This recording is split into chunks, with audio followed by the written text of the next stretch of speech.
Hello, welcome to another unwrapping. This time, it's something I thought that I would never be unwrapping. It is the Doctor Who Season 12. It's been re-released, but if you're only just hearing about it from this video, you won't be lucky in getting one, unfortunately. I heard about this on, I think it was the November Comic Con in London, and they were interviewing some of the BBC. I can't remember. It is on YouTube. If you, I can't think what the title of it is now. But they said that they were going to bring it out on a limited run again, because so many people, including myself, I had this on my wish list. And let's just go through as I'm chatting away here. Yeah, I had this on my wish list, and I was on holiday at the time, and I thought, shall I get it? And then I looked at some of the comments, and it said that one of the discs was faulty, and some of the sound isn't right. I thought, oh dear, there's errors on this thing. So I'll wait. This is the limited edition. I thought I'd just get the standard edition. I remember this was the first one that came out, and I didn't realise, after this came out, that was it. The limited edition run finished, and that's it. There's no other edition other than the American one, which doesn't have all this. It's a flat version, and it's probably NTSC, so it might be less lines, might not be as good. Leave a comment if you've got the NTSC and the PAL one, and you can compare them, not just one. So I am very pleased to get this. I mean, this has been going for up to 400 quid on Amazon. In fact, I should have ordered more than one, but I thought I wouldn't be greedy. I'd just get one for myself. But unfortunately, it sold out. It was a couple days in February. I kept it on my wish list after I saw in November at the Comic Con this mention that they were going to bring it out on a limited run again. But why have a limited run? If you've got the demand for it, why not just make some more? Now there's probably still a demand. Make some more.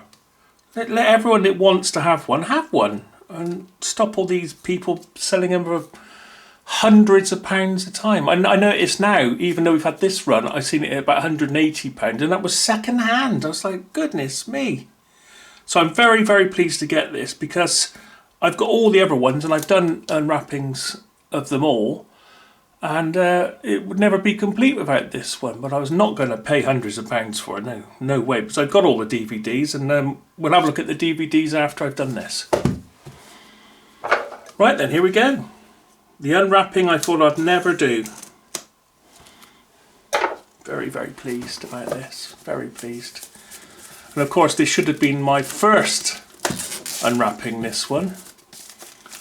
But I've had quite a few since then, including Tom Baker ones. Actually, at the time of filming this, which is March, last day of March, 2020,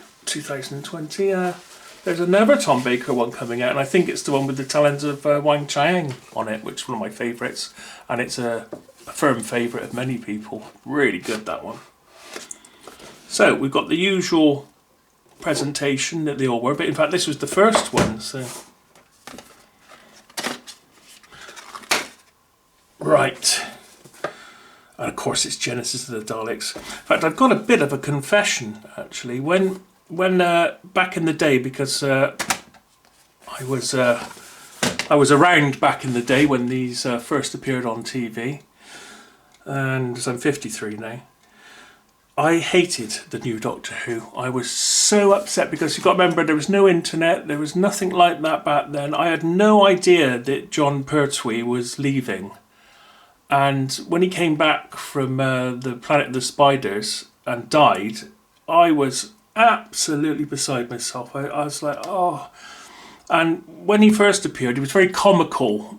Well, that was his style anyway, and I just didn't like it one little bit. I guess whoever would have taken over, I wouldn't have liked them, because for me at the time, Jon Pertwee was like a father figure for me, and then suddenly had this sort of crazed idiot instead, because Jon Pertwee was very serious, and I was really next to him in all the adventures, and him and Jo. And suddenly being taken over by this guy. So I didn't watch them, the first few series. I'd sort of maybe watched one episode or something, but I just couldn't bring myself to watch them. So when they repeated them on UK Gold in the 90s, I'd come back, I'd be out raving on a weekend, on a Saturday, and then record it, and on a Sunday morning I would watch a Doctor Who with Tom Baker, and a lot of them were episodes that I'd never seen. So it was quite good. But now I'm older and I'm looking back, I love them. I think they're great. It was just me personally being upset with losing, well, there he is actually, John Pertwee, losing him. I was really upset about it. Anyway, that's that rant over. And as always with these, really, really nice drawings and presentation and quality. This guy, Harry, I thought he was like a 1960s character. He'd be more suited to William Hartnell. And I think, if memory serves, he only survived the first series and then he was dropped. Of course, Elizabeth Sladen was absolutely excellent, but I was just trying to think. Jo had gone, hadn't she? She went on the Green Death, yeah, so he started off afresh. Yeah, Jo had already left. Jo had left and she'd already become John Pertwee's partner for a while, and then she sort of... But she wasn't one of these that doesn't fit in with the new Doctor. She stayed around, didn't she? Very, very good as well, and I quite fancied her, to be honest, as well. There we are, there's the TARDIS in its 1970s glory. So let's have a little look through this. In fact, that looks like the picture from the beginning title. That does there. In fact, we'll have a look in a minute. It's usually the beginning titles. So let's have a look now. It's usually on the end here, isn't it? Yeah, that is. Ooh.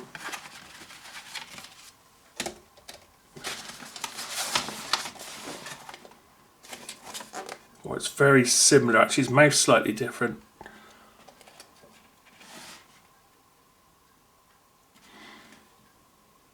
Yeah.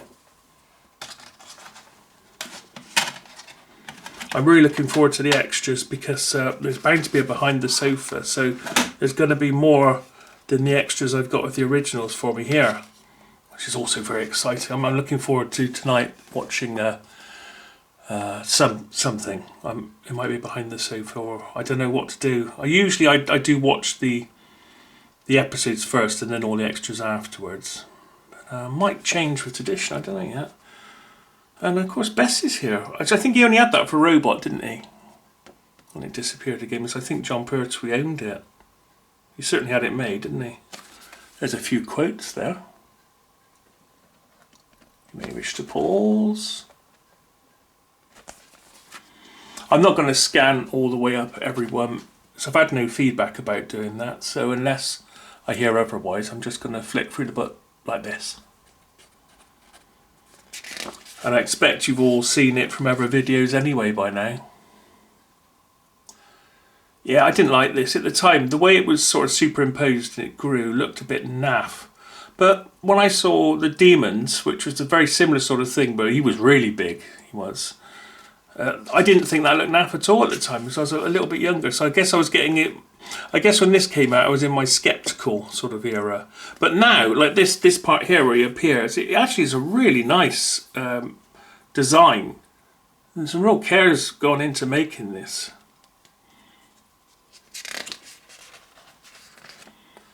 Yeah, it was a strange one, wasn't it? We had Bessie there, we had the old car, and we had a few sort of bits where it had come over from the Planet of the Spiders. Yeah, it was an odd one. Mind you, it was a handover, wasn't it? Nice to have a handover, go straight into a good story. But it's all mainly about the unit area, wasn't it? And I think this was the one that they also used for a Cybermen episode, some of the scenery. I think it was this one. The Ark in Space, that bit. I'm sure they used that in the Cyberman one as well. Yeah, I didn't really warm to Harry that much. I was a perfectly good actor and everything, but this sort of, okay, I'm from 1960, you know. Sort of a bit, he was like 10 years out of date as far as I was concerned.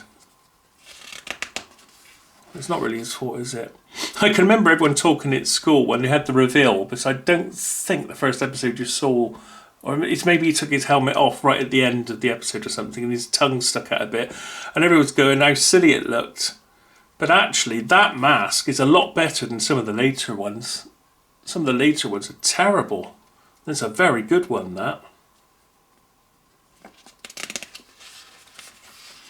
Oh God, and there's, oh yes, yes, yes, behind the sofa. And who have we got there? Oh, we've got Tom. Oh, is that Michael Wisher there? Making of Jameson Daleks behind the canteen. There's quite a few nice extras here. Optional commentary. Oh, we got Nider. Peter Miles plays Nider. Yes, Davros, who was in his full SS sort of outfit. Rejoin Tom Baker and friends. I'm not sure. I don't think that's Michael Wisher, actually. I'm not sure who that is. But excellent all the same. I also made a track from this years ago called Drum and Davros. It's on my music channel, The Great Mesmo. Also my original videos on Nonsensical Child in my Mesmoland Graveyard playlist. I did a sort of Drum and Davros. I did two actually, quite long tracks, using the samples of Michael Wisher, who's always been my favourite Davros. He's been the most intense and serious and determined, and he was really, really good. And in fact, he's been quite a few Doctor Who roles over the years. It's not just Davros he's played. There's also quite a funny story about him being sort of in the dark in this full outfit, and two children came in who were like the director's sons, or someone of privilege who actually got to see Davros, and he woke up and frightened the living daylights out of them.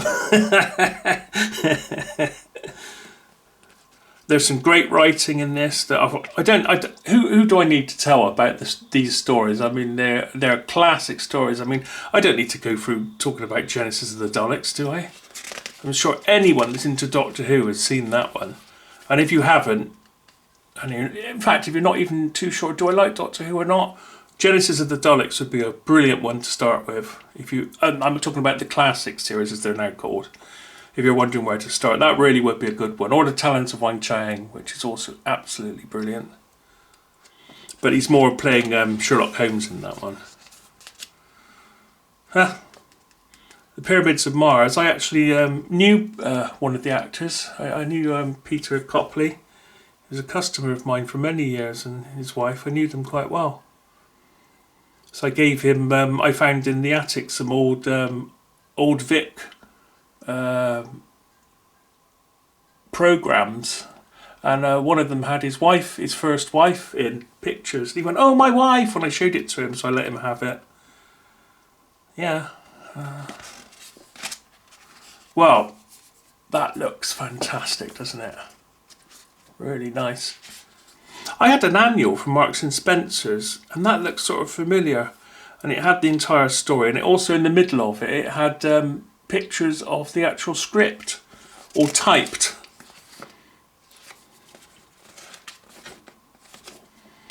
Okay, so there's that.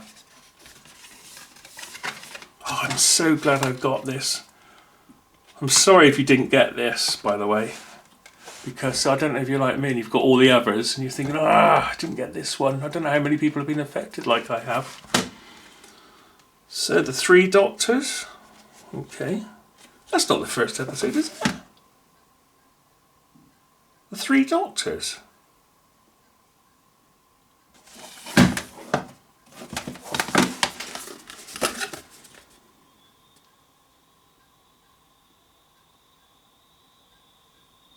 Robot, The Ark in Space, The Sontaran Experiment, Genesis of the Daleks, Revenge of the Cybermen. I got the wrong disc. Oh, no way! Season 10? Season 12?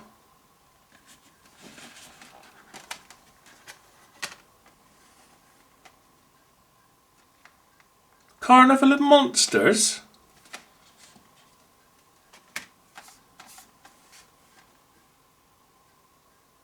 Frontier in Space?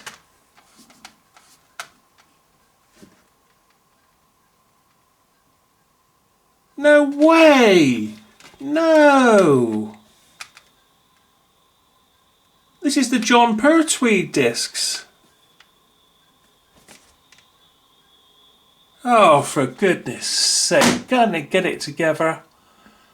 I've been waiting for this for so long. Now, what's the chances of me sending this back to Amazon and getting a replacement? None. I'll have to go to the BBC or something to get a replacement for this. I thought something was odd when I was looking at that first disc then. I was thinking, hey, hang on, that he isn't in this. Oh, for goodness sake. How ridiculous. I better go and put one on and see if it actually is those discs, or have they just put the wrong covers on them. Right, so I've just been in the other room and I played all of the discs, and they are all the Tom Baker episodes in the correct order. How strange is that? God, can't they get anything right? The first set had problems, and now this set's got problems. It'd be great if it was a one-off, wouldn't it? And I had the only one like this, and it was like worth £1 million because it's so collectible. I don't think I'm going to go to the effort of sending it back. I think I'm going to keep it because I think I might get trouble replacing it. Oh, I don't know. I can't be bothered. I'm going to keep it like this. So I've got it, but with the wrong labels on the discs. It'd be very interesting to see if anyone else has got this. Is it the entire run? Is it just a few? Is it just one? Is it 20? Is it... How many was in the run? Well, anyway, I will carry on. I will just zoom out a bit. And we will carry on because I'm going to go through all the discs that this one replaces. So let's pop that like that. That's another thing, by the way, is the flaff of getting to the top screen on these things, because you've got to go through select audio navigation now, and you've got to wait for that to go, and then you've got a Doctor Who thing, got a BBC thing that comes out. You think, oh, for goodness sake, it'd be nice on a lot of these because they have this sort of protect bit, don't they, where you can't forward until you get to the top screen. It'd be nice if you could just push top screen when you put the disc in and you get to the top screen, rather than having to go through this every time. It's very antiquated and old-fashioned, frustrating. Right, so there we are, and here's all the DVDs that it replaces. Start with Robot. So this is how that one looked. Might go a bit closer there actually with that.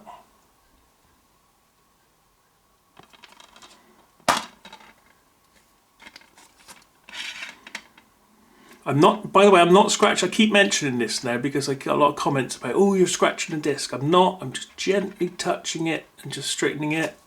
Someone said I got OCD, but, you know, I like to open it. I like it to be straight. So I don't know why it's moved. It's probably really just taking them out of my little display. So here we go with Robot.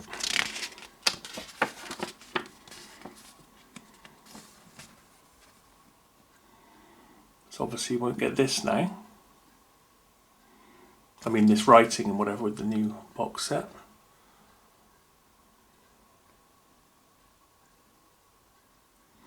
In fact, do we get all of these? Yeah, I think so.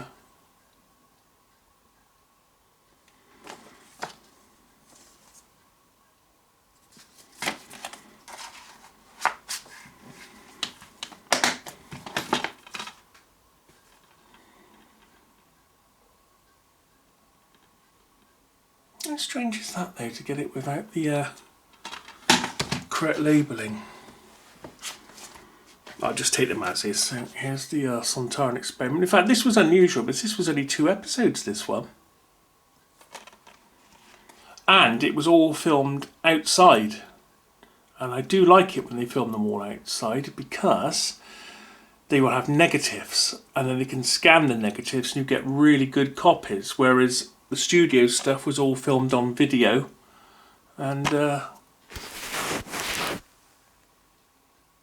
just isn't the same quality at all. I mean, they do their best with them.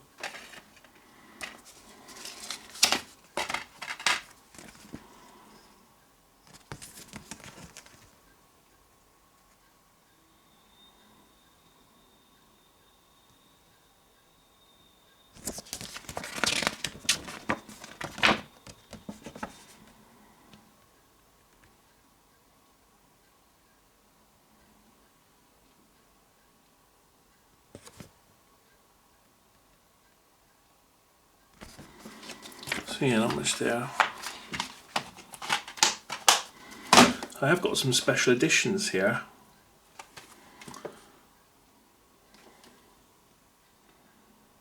I remember at the time I didn't go much on these monsters, but now I think, yeah, they're pretty good.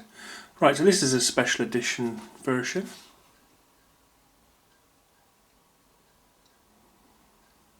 I think I'd probably had bought the original DVDs and then bought the special editions afterwards.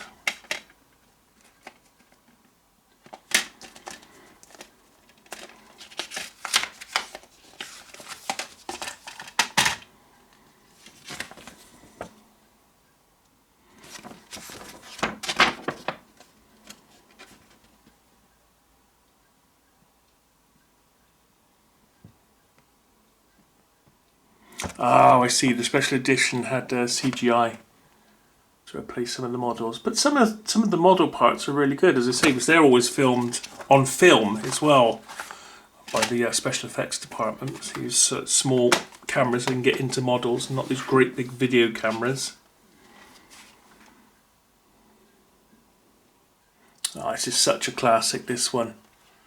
Apparently, Terry Nation, he'd approached him to write this.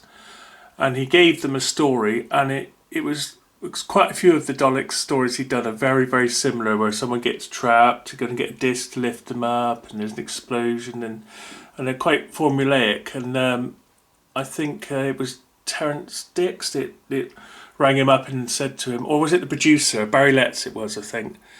It rang him up and said, you know, this is too similar to some of the other ones. In fact, it's the same story, really. Perhaps you could do something about the genesis of the Daleks. So it was actually Barry Letts that named this, because Terry Nation, you know, took that as the title, as the working title, and it stayed. Of course, it's a brilliant title. We couldn't ask for any more descriptive and better title than Genesis of the Daleks. It's exactly what it is. It's very reminiscent of Nazis. They're in a bunker, a separate bunker, and they've all got the black sort of outfits on, and neither clicks his heels. It's all very hard and harsh. I noticed, by the way, on this one, there is an omnibus version on this new one of Genesis of the Daleks, and I do like it. I wish that they all had a feature where you could bypass the beginnings and endings and just watch it as one continual omnibus. I wish they were all like that and had the options. I'm sure there must be the technology to be able to work out just to miss out these bits, because they're marked up as scenes, aren't they, on disc quite often. You know, as a miniature moan. The worst thing, as I say, is the beginnings. Is how long it takes to actually get to the thing you want to see. I mean, it wears a bit thin after a while, having to see the Doctor Who logo and whatever. The one they've done for all of these, so, and it's much louder than the rest of the disc as well. So you turn the volume, get it right, and then suddenly this comes out like maximum volume. And you're like, oh. Doctor Who, Season 12, Disc 3. You're like, yeah, okay, yeah. And the next bit. For audio navigation, push explode now. You're like, come on, let's get there. Revenge of the Cybermen. Is this the one that was filmed in the same? God, just looking at that like an old black and white thing from back in the day, like Patrick Troughton era, that did.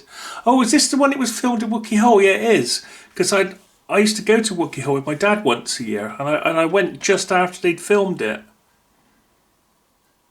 Wookey Hole was a cave in Somerset. not very far away from Stonehenge. He's right next to Wells, which is one of the smallest cities in the country. Beautiful place, Wells. Beautiful cathedral. The Bishop's Palace, where the actual wells that it was named after are.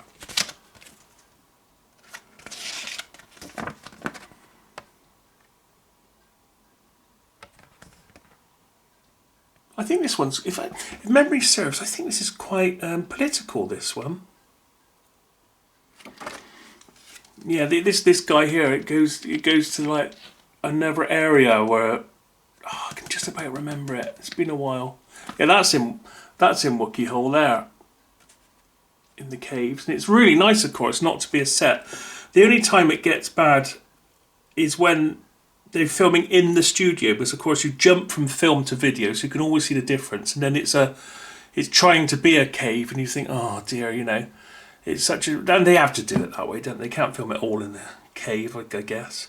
But like they did it with the Sontaran Experiment, they only filmed the whole thing, you know, out there with the film cameras and no studio at all. And it's like the Curse of Fenric, you know, that was all filmed there, and even the inside parts in the Curse of Fenric, Sylvester McCoy one.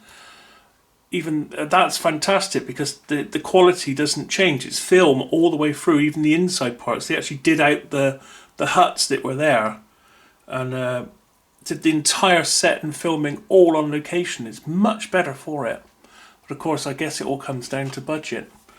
So there we are. It replaces these. And now I've got this, with the wrong labels on the discs. Well done, BBC. And here is my own genesis of the Dalek sculpture. Had it for quite a long time. It's a really nice one. I'll show you my hand for reference for size there.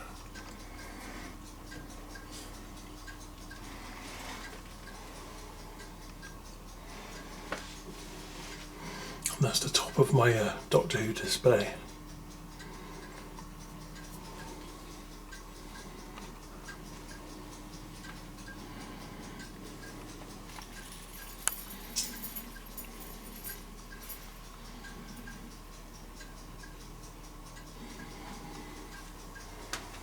You will do as I order! I'm just really pleased to have it like this. And of course it'd be better quality than the DVDs. And of course, as I say, in that one should be extra good because it's all on film. And yeah, some of the Cybermen is on film as well. So there's going to be parts. And that's got some outside bits as well. So these two are probably going to be the worst. Genesis, Daleks and the Ark in Space are going to be the worst quality. And the other three are going to have really good parts in them, hopefully, all scanned. So they do a good job with refurbishing this. Even they do try their best with the video, but you know, you can only do so much. So there we are. So that's season 12, the season I thought I was never going to get. Even though slightly imperfect, I'm really, really pleased to have it. And if you did manage to get it like me, well done for getting the few that were re-released. But really, just release some more. You know, but there's still people out there that want it. Why do such limited run? Just do some more. Because obviously they've just proved that they can do another run, even though they got it wrong with the labels. They can actually get the wheels in motion again and do something. So there we are. So that's season 12. Tom Baker, his first season, taking over from John Pertwee. Thanks for watching. See you again next time.